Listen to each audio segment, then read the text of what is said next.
you've both played in teams where you have players that you know are just not going to want to get involved in the dirty work, and you can't expect them to. That's just not his job. Yeah, but Jake, they've got to.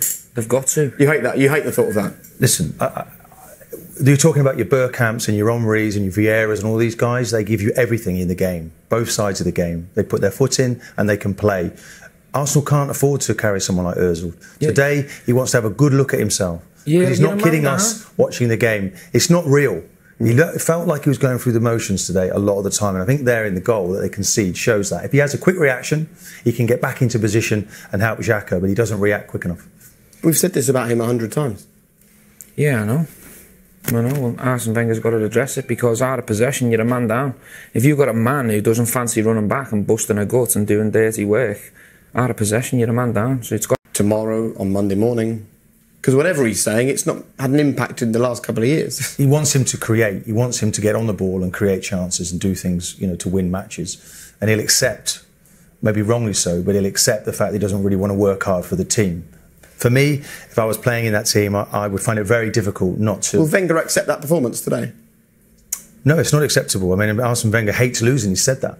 But he doesn't. It's a collective thing with Arsene Wenger. He doesn't point the finger at any one individual. But I feel there that today Ozil should be doing more for his team. He needs to have a good look at himself, because if he wants to get away from the football club, he's not going to do it in this month. Wenger will make him sit it out to the rest of the season. So while he's here at Arsenal Football Club, he needs to apply himself in the right way and give an Arsenal-like performance. Does that look like a player that doesn't want to be at Arsenal? Look, you can't just point the finger just at Mesut Ozil for that result. But it's clear to see that out of possession, he doesn't want to know. He only wants to be on the ball. He only trying to create. He only wants to make things happen. Now, world-class players do both. They still try and get on the ball. They're still excellent in possession. But when they lose it, they put a shift in for the teammates. And that's clear. There's a problem for the balance, because you have Ramsey who wants to get forward, you have Ozil who wants to create, and you have Xhaka, who's the defensive midfield player but is beaten far too early. So either you put two defensive midfield players and you can do that job, but Arsene Wenger's never going to do that. He doesn't want Coquelin. He's the first person he'll hook off if things are going wrong. He wants the creativity. But at the moment, the balance isn't quite right. The back three are being exposed. There's no sort of specialist central defender that plays in the middle. Monreal playing in the middle is not the answer.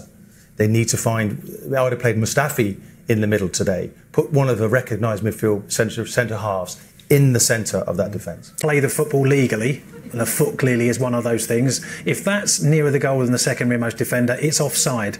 And as much as we want to see good goals, that was offside. I'm not sure quite how the assistant referee saw it. Yeah. It's a different colour football boot. I think that's probably what helps him. But it's a correct decision, and we can't say it's wrong when it's not. It's definitely offside. It's the right decision. How he gets it right is your guess as good as mine. But his defender, Peters there, his shoulder is actually the other side, isn't it? Yeah, but you can't play the ball with your shoulder.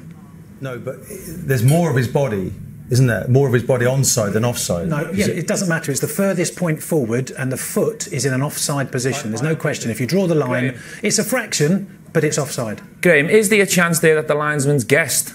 Because he must have some eyesight if he's worked out that there's an orange boot offside in that situation at that speed, or has he guessed and got it right? I think you're probably right. But I think one of the things you've got to do is, if he gets it wrong, then we have a go at him and we kind of harangue the assistant, oh, he should have seen that, he shouldn't. When he gets it right, surely we've got to praise him. If he guessed, if he just is brilliant, who knows? It doesn't matter as long as he gets the decision right. He's gambled that he's right, isn't he? Because he can't be 100% certain. So this rule, where the advantage goes to the striker if there's an element of doubt, there's really no point in having that rule, is there? Because there would have been an element of doubt there, wouldn't there? Surely he couldn't have been 100%, but that was off. We'd only know by asking him. He didn't think there was an element of doubt. He's given it very strongly. If you look at his performance through the rest of the 90 minutes, he didn't make a mistake on offsides at all.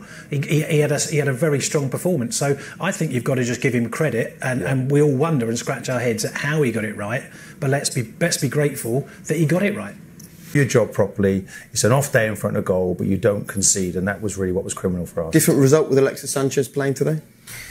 Possibly, but that's difficult to predict. I agree with Matt, and you're going to have days throughout the season where you create loads of chances and it's just not your day in front of goal. But if that's going to be the case, make sure you're solid. Make sure you don't concede stupid goals, because if you come away with from Stoke with a point, you beat Leicester, you got 4 points out of 6, it's not the way to start. Now a lot of criticism and a lot of frustrations coming Arsenal's way again. OK, gentlemen, thank you for your company. Your night's work is far from over. Steve McManaman is in the corner of the studio. Hi, Steve. Hi, mate, you OK? Very well, thank you. Because Thank you. After the break, it's Premier League tonight. BT Sports Score is back next Saturday. We've then got Manchester United up against Leicester. But next, we're going to talk all about the day's football. I didn't pay Steve to say that. That is your opinion, right? Yeah, that's his opinion. We'll see you in just a couple of moments for this evening's Premier League tonight. Stay where you are.